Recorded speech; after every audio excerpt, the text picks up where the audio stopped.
Change has a funny way of creeping in, sometimes disguised as a broken sink at 2 in the morning. That's how I ended up knocking on Dean's door, barefoot and damp from a leaking pipe, holding a wrench I had no idea how to use. I told myself, it was a simple favor, neighbor to neighbor. Nothing weird about that, right?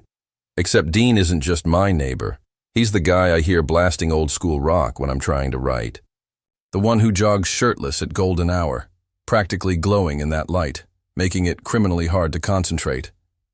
The same guy who moved in 6 months ago and turned our quiet hallway into something different. Warmer, somehow. Louder, more alive. We'd talked in passing, small stuff. Trash day reminders, complaints about rent. He'd helped me carry a heavy bookshelf once and called me book boy ever since, like he knew it'd fluster me. It did. I'm a writer.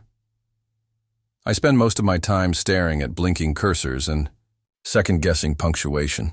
My life is quiet, insulated, predictable. Dean, on the other hand, is all motion and ease. A mechanic by trade, he smells like motor oil and cedarwood, always has some smudge on his cheek like it belongs there. He's the kind of guy who fills up a space without even trying. So yeah, asking for help was risky, not because of the leak, but because I knew being around him too long made my chest do this weird fluttery thing I couldn't name. When he opened the door, he was shirtless, of course he was, towel around his neck, hair damp like he'd just come from a run. I looked anywhere but directly at him. "Hey," I said, gripping the wrench like a lifeline. "My kitchen's turning into a swimming pool. Any chance you're good with plumbing?" He blinked at me, then grinned. "Depends. You offering payment in coffee or baked goods?" "Coffee. Black. Sold." He grabbed a shirt from a nearby chair but didn't put it on right away. "Lead the way, book boy." I turned before he could see me smile.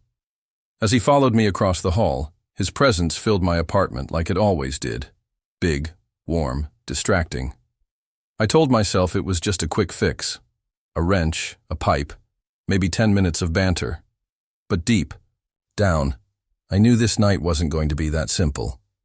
There was a shift in the air, subtle but undeniable. And maybe, just maybe, that leak was the excuse I needed to crack open something much harder to fix. Dean knelt under the sink like he belonged there, sleeves rolled up, arms flexed in ways that made it extremely difficult to focus on anything other than the veins running along his forearms. "I think your pipe's mad at you," he muttered, tightening something with a quick jerk of the wrench. "Or maybe it's protesting your complete lack of maintenance." "I resent that," I said, leaning against the counter, trying and failing not to stare. "I'm a very responsible adult."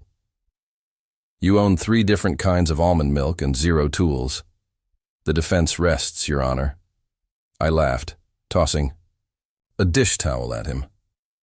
"Remind me never to call you as a character witness." He caught the towel mid-air without even looking, that crooked grin spreading across his face. It was stupid how good he was at everything, fixing things, tossing one-liners, making me feel like I was constantly on the verge of either laughing or blushing.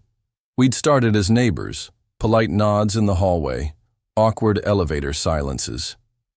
Then one night, I'd locked myself out while taking the trash down barefoot and half asleep. Dean was the only one who answered my knock. He'd handed me an old hoodie and a beer, then stayed with me on the front steps until the locksmith came. That night something shifted. He wasn't just the hot guy next door anymore. He was warm, grounded, real. Since then, things had slowly fallen into rhythm. Late-night takeout when neither of us could sleep, helping each other move furniture around, joking about who was louder, the guy with the power tools or the writer who screamed at plot holes. Still, despite all that, there was a line we never crossed.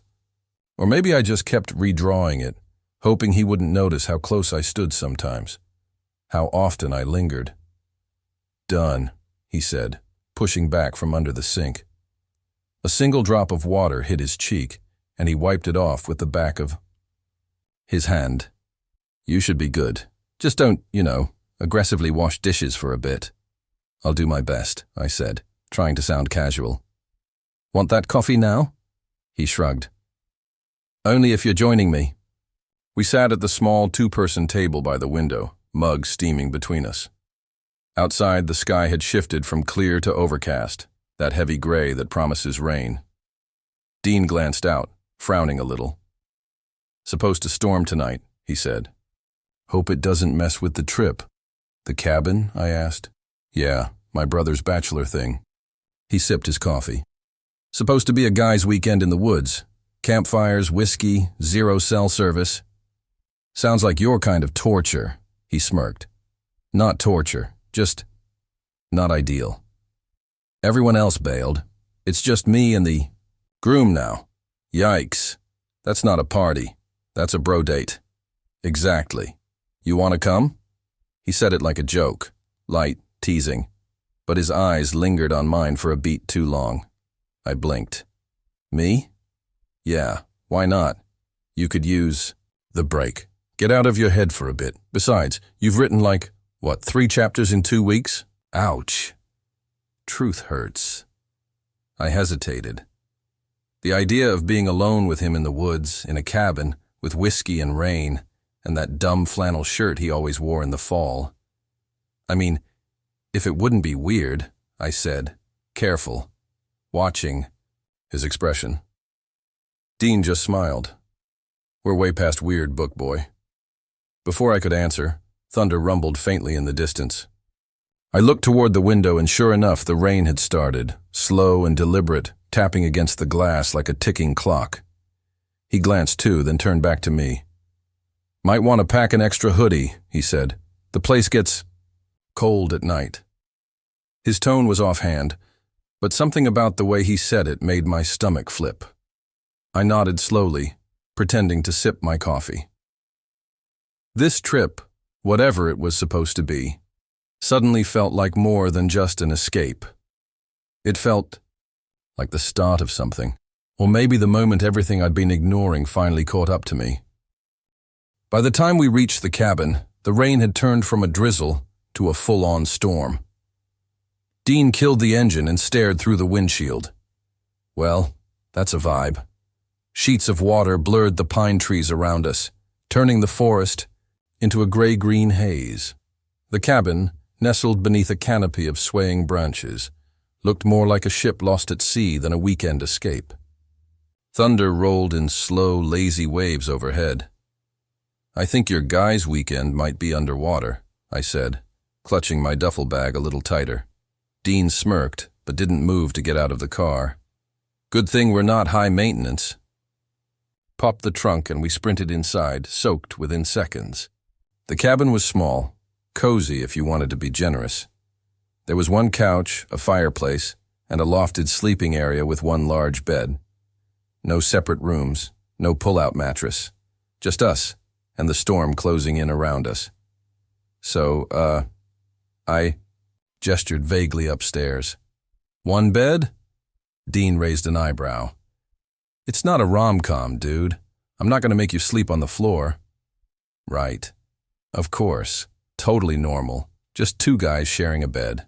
No big deal. I wasn't panicking. He dropped his bag and started peeling off his soaked hoodie, revealing a black tank top underneath, wet and clinging in all the wrong ways. My eyes flicked to the curve of his collarbone before I forced myself to look away. I'll get the fire going, he said, tossing the hoodie over a chair. You warm enough? I nodded, even though my hands were still cold. The kind of cold that seeped in deeper than just skin. Dean got the fire started with practiced ease. Flames crackled to life, casting soft light against the wood-paneled walls. The smell of cedar and smoke filled the air, familiar and strangely intimate. We sat in front of it for a while, sharing a blanket he'd pulled from the couch. Our shoulders brushed whenever we shifted. I told myself it was fine, that it meant nothing. But every time his knee bumped mine, it was like a low-voltage current ran up my spine. So, he said, breaking the silence, be honest. Are you regretting coming? I looked at him.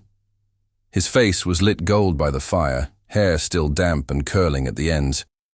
He didn't look like someone who'd brought me out here as a joke or pity invite. He looked soft, open. "No," I said quietly. "Not at all." His gaze held mine for a second too long enough that my throat went dry.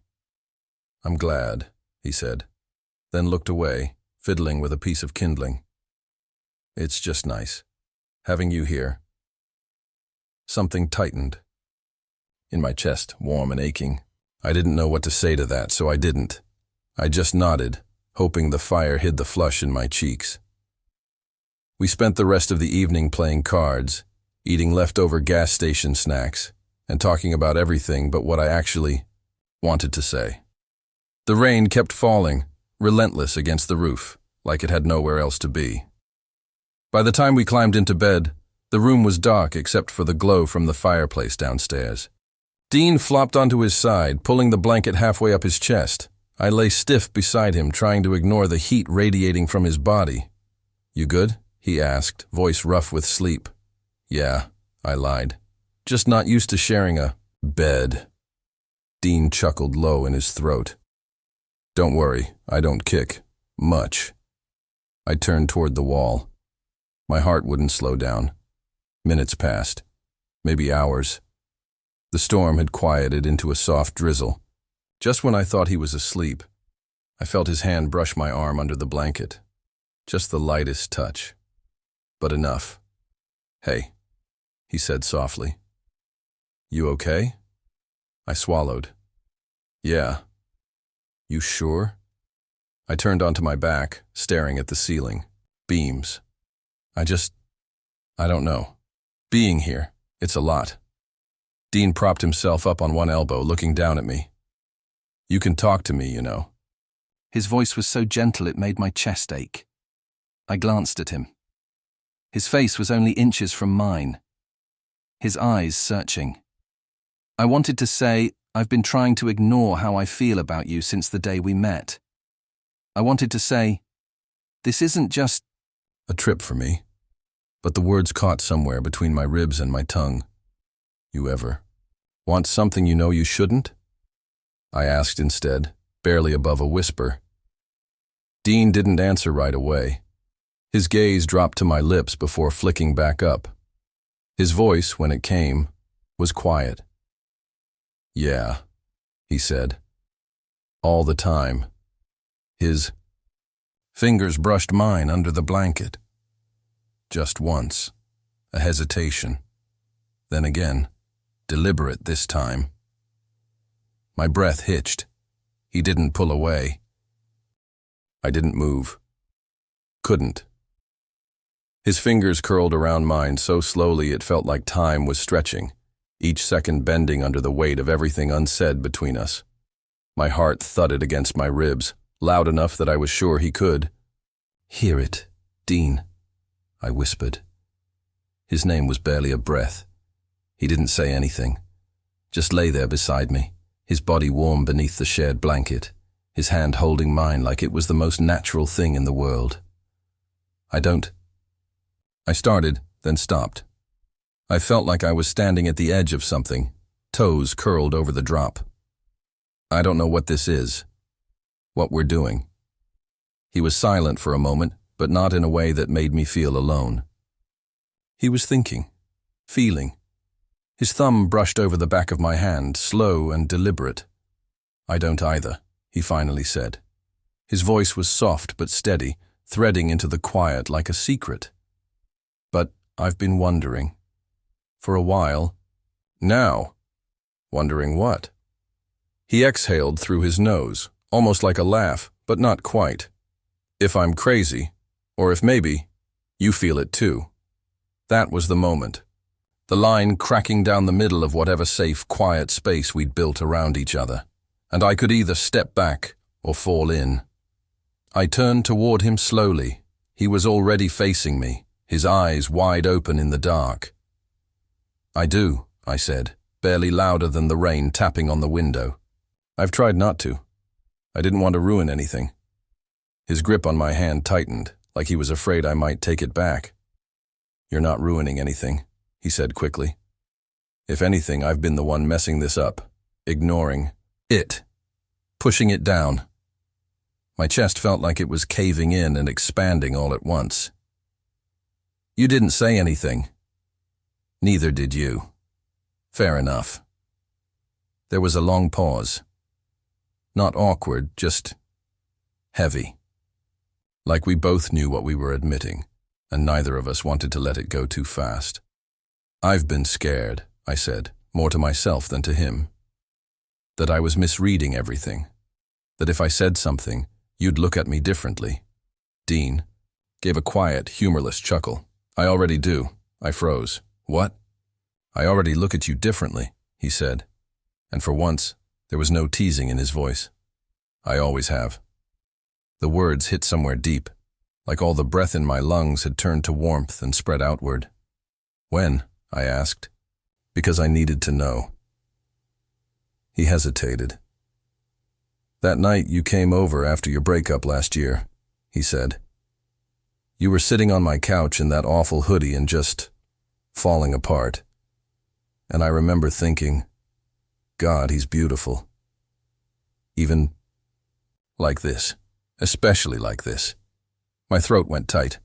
I told myself it was just a weird moment, he continued. That I was tired, that I was being whatever. I made excuses, over and over, but then you kept showing up. Kept being... He cut himself off, pressing his lips together. You.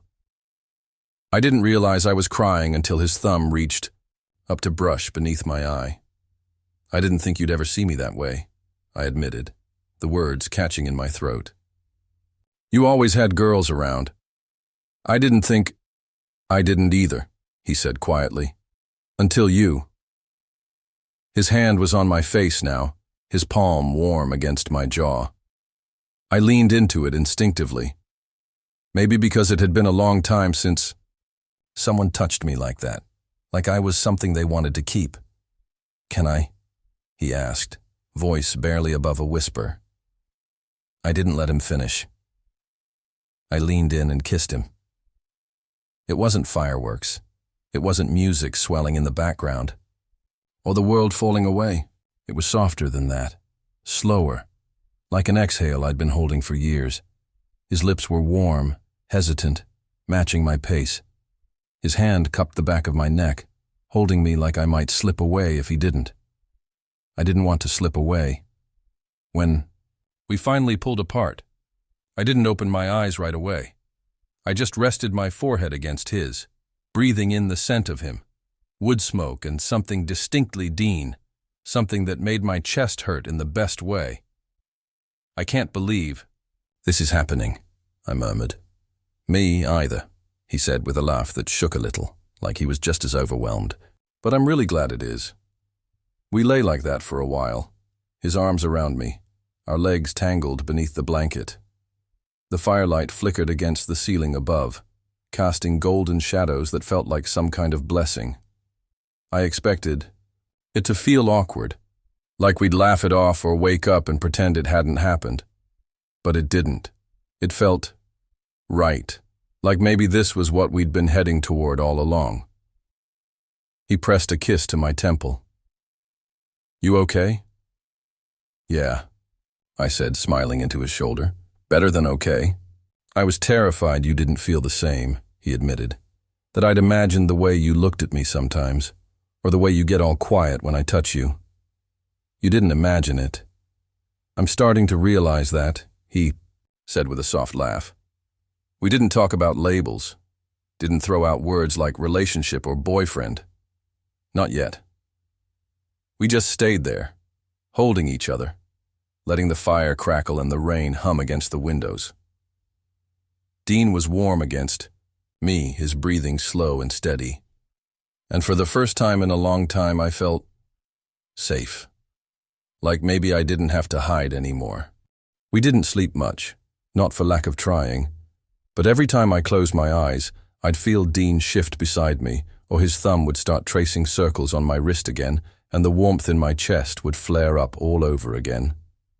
Being wrapped up in him like that, His body curved around mine like we were two puzzle pieces that had been missing each other too long.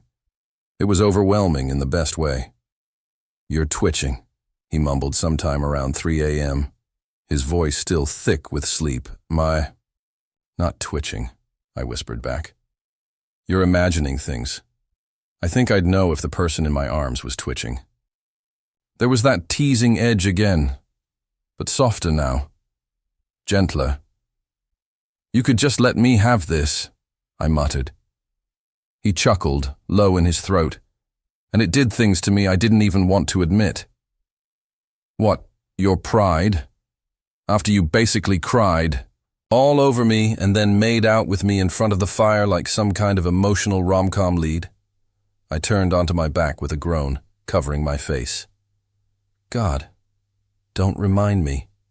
He leaned over me, propped on one elbow, and pried my hands away from my eyes with his free one. "Hey," he said, "I liked it. That I cried. That you let me see it. You." His expression softened, and his thumb grazed the corner of my mouth, slow and thoughtful. "You always hold yourself so together.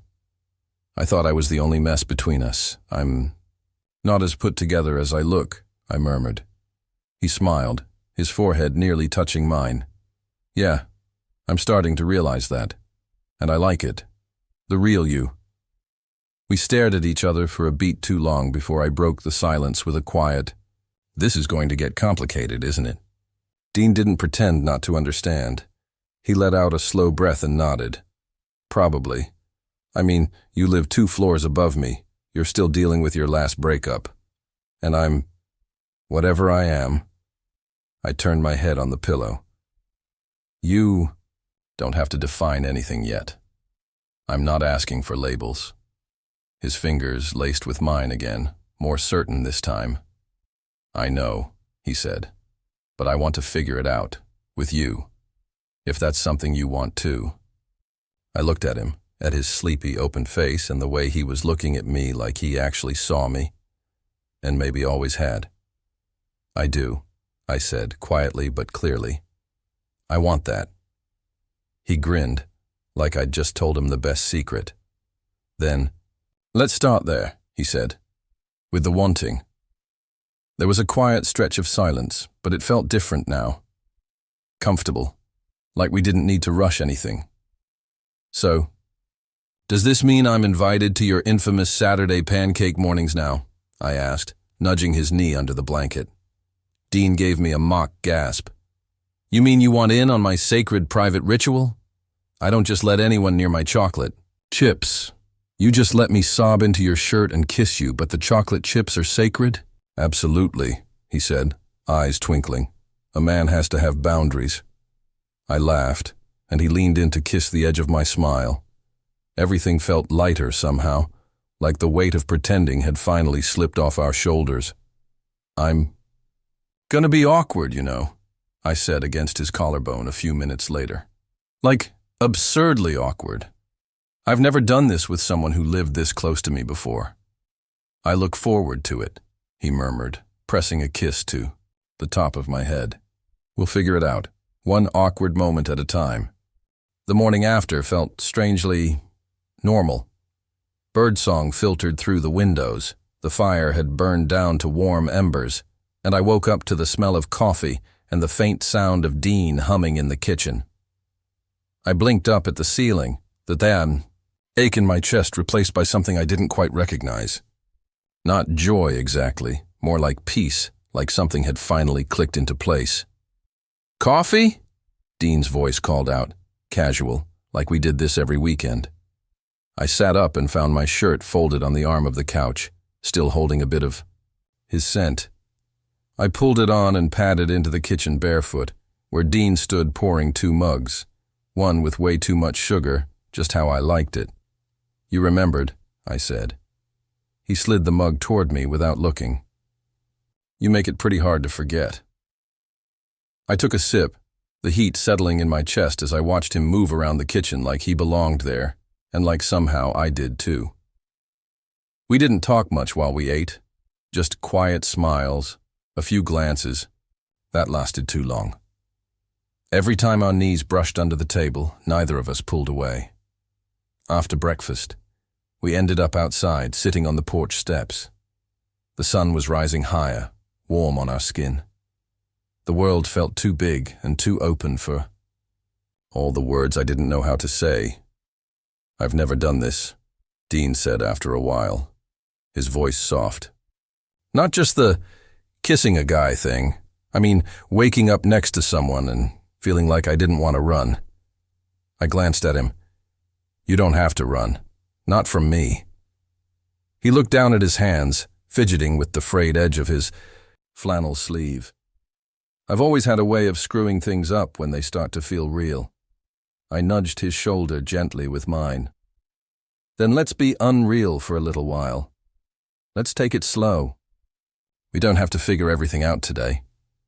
Dean let out a breath. "Slow sounds nice."